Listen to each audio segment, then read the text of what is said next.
हरि दर्शन की प्यासी अखियाँ, हरि दर्शन की प्यासी, हरि दर्शन की प्यासी अखियाँ, हरि दर्शन की प्यासी। देखियो चाहत कमल नयन को, देखियो चाहत कमल नयन को, निस दिन रहत उदासी अखियाँ, हरि दर्शन की प्यासी। जय श्री कृष्णा मेरी सोल फैमिली। आध्यात्म आपके अपने चैनल पर आप सबका बहुत बहुत स्वागत है। श्रीमद् भागवत महापुराण का 8वां स्कंद चल रहा है। सभी मनवंतरों का वर्णन करते हुए श्री सुखदेव जी महाराज राजा परीक्षित को समुद्र मंथन की कथा आरंभ कर रहे हैं।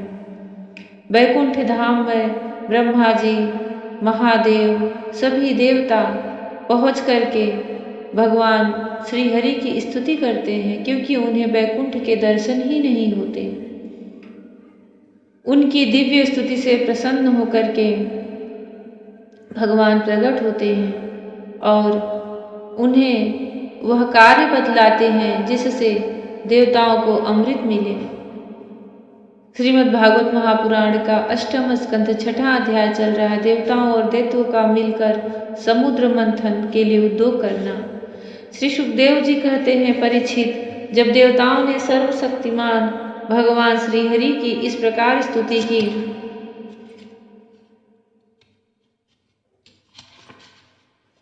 तब वे उनके बीच में ही प्रकट हो गए। उनके शरीर की प्रभा ऐसी थी मानो हजारों सूर्य एक साथ ही उग गए हों। भगवान की उस प्रभा से सभी देवताओं की आंखें चौंधी आ गई। वे भगवान तो क्या, आकाश, दिशाएं, पृथ्वी और अपने शरीर को भी न देख सके। केवल भगवान शंकर और ब्रह्मा जी ने उस छवि का दर्शन किया। बड़ी ही सुंदर झांकी थी। मरकटमणि पन्ने के समान स्वच्छ श्यामल शरीर, कमल के भीतरी भाग के समान सुकुमार नेत्रों में लाल लाल डोरियां और चमकते हुए सुनहले रंग का रेशमी पीतांबर। सर्वांग सुंदर शरीर के रोम रोम से प्रसन्नता फूटी पड़ती थी। धनुष के समान टेढ़ी भौहें और बड़ा ही सुंदर मुख। सिर पर महामणिमय किरीट और भुजाओं में बाजूबंद, कानों के झलकते हुए कुंडलों की चमक पड़ने से कपोल और भी सुंदर हो उठते थे, जिससे मुख कमल खिल उठता था। कमर में करधनी की लड़ियां, हाथों में कंगन, गले में हार और चरणों में नुपुर शोभायमान थे। वक्ष स्थल पर लक्ष्मी और गले में कौस्तुभ मणि तथा वनमाला सुशोभित थी। भगवान के निज अस्त्र सुदर्शन चक्र आदि मूर्तिमान होकर उनकी सेवा कर रहे थे। सभी देवताओं ने पृथ्वी पर गिरकर साष्टांग प्रणाम किया और फिर सारे देवताओं को साथ ले शंकर जी तथा ब्रह्मा जी परम पुरुष भगवान की स्तुति करने लगे। ब्रह्मा जी ने कहा, जो जन्म, स्थिति और प्रलय से कोई संबंध नहीं रखते, जो प्राकृत गुणों से रहित एवं मोक्ष स्वरूप परमानंद के महान समुद्र हैं, जो सूक्ष्म से भी सूक्ष्म है और जिनका स्वरूप अनंत है, उन परम ऐश्वर्यशाली प्रभु को हम लोग बार बार नमस्कार करते हैं। पुरुषोत्तम, अपना कल्याण चाहने वाले साधक वेदोक्त एवं पांचरात्रोक्त विधि से आपके इसी स्वरूप की उपासना करते हैं। मुझे भी रचने वाले प्रभु, आपके इस विश्वमय स्वरूप में मुझे समस्त देवगणों सहित तीनों लोक दिखाई दे रहे हैं। आप में ही पहले यह जगत लीन था, मध्य में भी यह आप में ही स्थित है और अंत में यह पुनः आप में ही लीन हो जाएगा। आप स्वयं कार्य कारण से परे परम स्वतंत्र हैं। आप ही इस जगत के आदि, अंत और मध्य हैं। वैसे ही जैसे घड़े का आदि, मध्य और अंत मिट्टी है, आप अपने ही आश्रय रहने वाली अपनी माया से इस संसार की रचना करते हैं और इसमें फिर से प्रवेश करके अंतर्यामी के स्वरूप से विराजमान रहते हैं। इसलिए विवेकी और शास्त्रज्ञ पुरुष बड़ी सावधानी से अपने मन को एकाग्र करके इन गुणों की विषयों की भीड़ में भी आपके निर्गुण स्वरूप का ही साक्षात्कार करते हैं। जैसे मनुष्य युक्ति के द्वारा लकड़ी से आग, गौ से अमृत के समान दूध, पृथ्वी से अन्न तथा जल और व्यापार से अपनी आजीविका प्राप्त कर लेते हैं, वैसे ही विवेकी पुरुष भी अपनी शुद्ध बुद्धि से भक्ति योग, ज्ञान योग आदि के द्वारा आपको इन विषयों में ही प्राप्त कर लेते हैं और अपनी अनुभूति के अनुसार आपका वर्णन भी करते हैं। कमलनाथ, जिस प्रकार दावाग्नि से झुलसता हुआ हाथी गंगा जल में डुबकी लगाकर सुख और शांति का अनुभव करने लगता है, वैसे ही आपके आविर्भाव से हम लोग परम सुखी और शांत हो गए हैं। स्वामी, हम लोग बहुत दिनों से आपके दर्शनों के लिए अत्यंत लालायित हो रहे थे। आप ही हमारे बाहर और भीतर की आत्मा हैं। हम सब लोकपाल जिस उद्देश्य से आपके चरणों की शरण में आए हैं, उसे आप कृपा करके पूर्ण कीजिए। आप सबके साक्षी हैं, अतः इस विषय में हम लोग आपसे और क्या निवेदन करें। प्रभु, मैं, शंकर जी, अन्य देवता, ऋषि और दक्ष आदि प्रजापति सब के सब अग्नि से अलग हुई चिंगारी की तरह आपके ही अंश हैं और अपने को आपसे अलग मानते हैं। ऐसी स्थिति में प्रभु, हम लोग समझ ही क्या सकते हैं। ब्राह्मण और देवताओं के कल्याण के लिए जो कुछ करना आवश्यक है, उसका आदेश आप ही दीजिए और आप वैसा स्वयं भी कर लीजिए।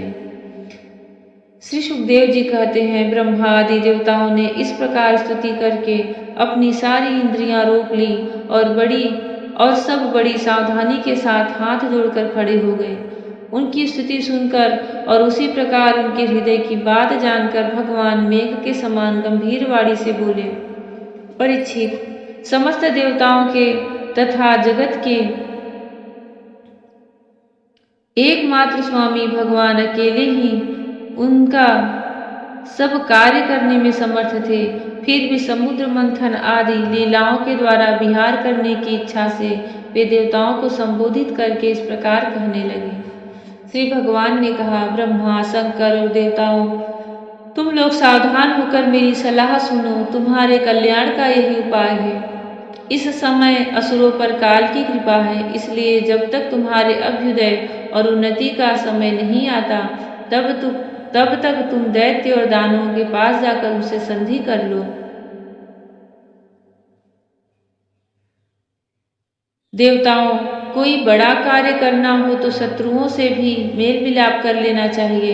यह बात अवश्य है कि काम बन जाने पर उनके साथ सांप और चूहे वाला बर्ताव कर सकते हैं। किसी मदारी की पिटारी में सांप तो पहले से ही था, संयोगवश उसमें एक चूहा भी जा घुसा।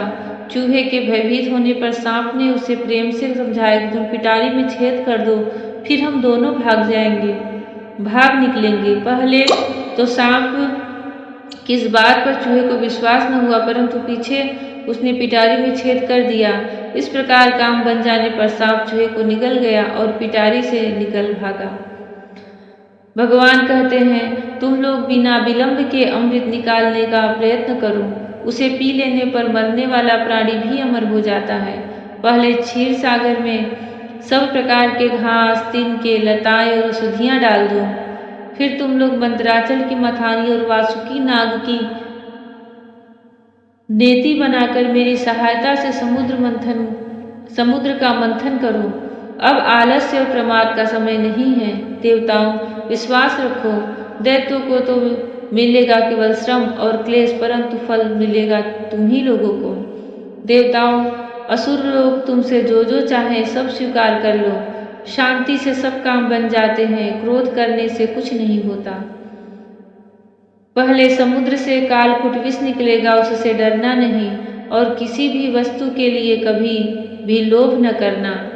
पहले तो किसी वस्तु की कामना ही नहीं करनी चाहिए, परंतु यदि कामना हो और वह पूरी न हो तो क्रोध तो करना ही नहीं चाहिए। जय श्री कृष्णा। भगवान ने कितनी सुंदर बात कही कि शांति से सब काम बन जाते हैं, क्रोध करने से कुछ नहीं होता। पहले तो और किसी भी वस्तु के लिए कभी भी लोभ न करना चाहिए। पहले तो किसी वस्तु की कामना ही नहीं करनी चाहिए, परंतु यदि कामना हो और वह पूरी न हो तो क्रोध तो करना ही नहीं चाहिए। हमारे जीवन में भी अगर हम यही सब बातें उतार लें तो जीवन कितना सुंदर और सरल हो जाए। भगवान की भक्ति में जो रमे रहते हैं उनके मन में तो क्रोध कभी आता ही नहीं और ना ही किसी चीज की कामना ही होती है। परंतु कभी इच्छा भी हुई और वह पूर्ण नहीं होता तो यह बात सत्य है कि जो ईश्वर के भक्त हैं, श्री हरि के भक्त हैं, उनके अंदर फिर उस चीज की इच्छा न पूरी होने की वजह से न तो कोई क्रोध होता है, न लोभ होता है, न मोह होता है और न ही किसी से ईर्ष्या होती है। यह भक्त के बहुत बड़े लक्षण होते हैं। भगवान की भक्ति के सबसे परम और सरल साधन श्रीमद् भागवत महापुराण है। इसका जो कोई भी निर्विघ्न संपूर्ण पाठ करता है भगवान श्री कृष्ण की उसे अवश्य अवश्य प्राप्ति होती है। भगवान श्री कृष्ण सबका निर्विघ्न श्रीमद् भागवत महापुराण पूर्ण कराएं, अपने श्री हरि के दर्शन करवाएं, वह वात्सल्य माधुर्य मुस्कान से भरी छवि का दर्शन कराएं। जय श्री कृष्णा। राधे राधे। जय श्री कृष्ण। हरि ओम।